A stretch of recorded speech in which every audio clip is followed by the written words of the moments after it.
কালকে যে শিয়ালদা আদালতে যে রায়টা হলো সেটাও আমরা মানতে পারছি না, এবং এই জাজমেন্টটার উপরে আমাদের ভরসাটা চলে গেছে, আর শিবের ওপর বিশ্বাস চলে গেছে।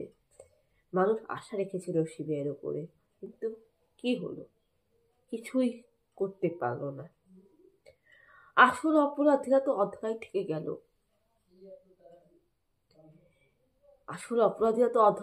গেল। কি লাভ হলো? এখন আমাদেরকে হতাশ হলে চলবে না, আমাদের আন্দোলন প্রতিবাদটা জারি রাখতে হবে।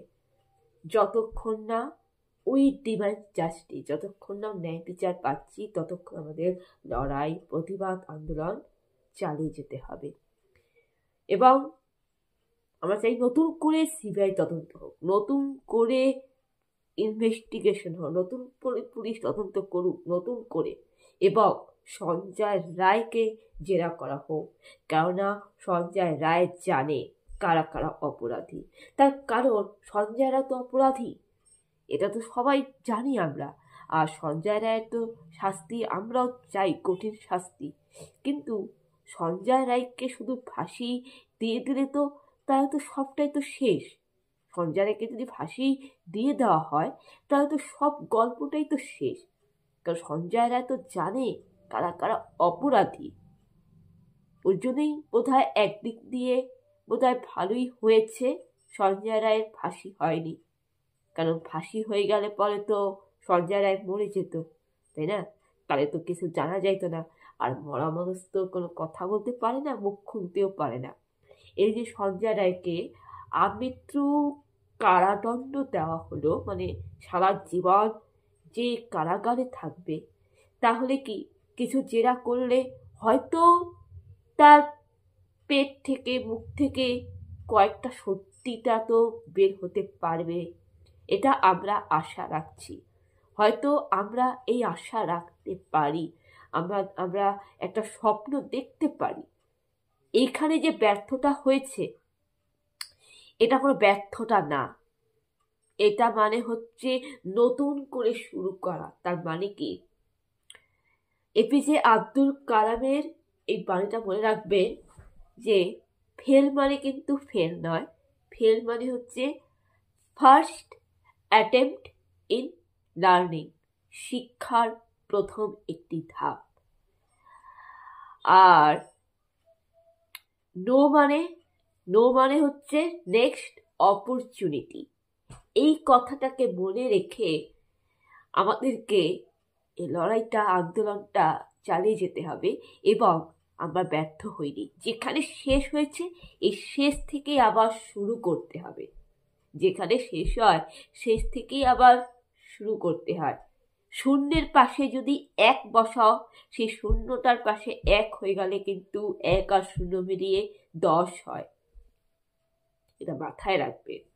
তাই এইখানে যেরকম সব প্রমাণ লোপাট হয়ে গেছে, আর সেই প্রমাণটা কি করে লোপাট হয়েছে?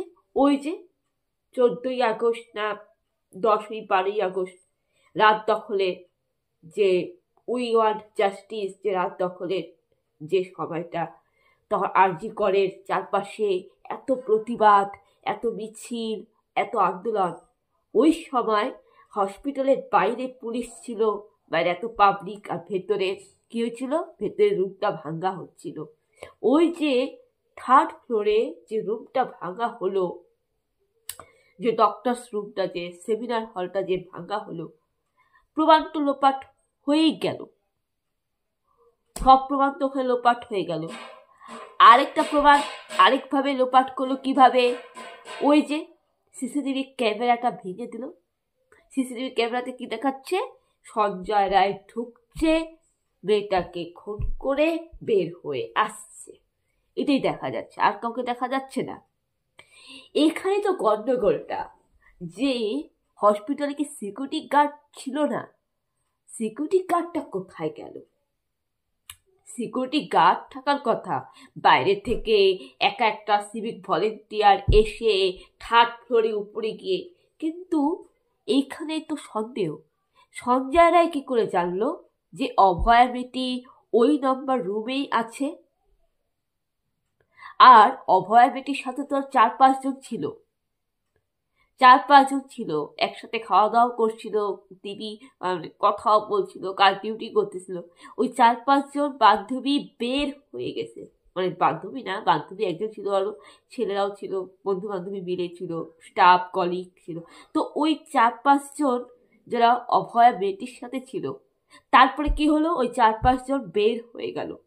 বের হয়ে গেল, তার কিছুক্ষণ পরেই কি হলো, ওই সঞ্জয় রায়টা আসলো। তার মানে অপরাধী হসপিটালেরই কেউ, শস্যের মধ্যে ভূত লুকিয়ে আছে। আর সদ্যটা তো ওই 4-5 জন ছেলেকেও তো করা যায়। যদি গোয়েন্দাগিরি হতে হয় তদন্ত, তাহলে কিন্তু ওই 4-5 জনকেও কিন্তু সন্দেহ করা হয়।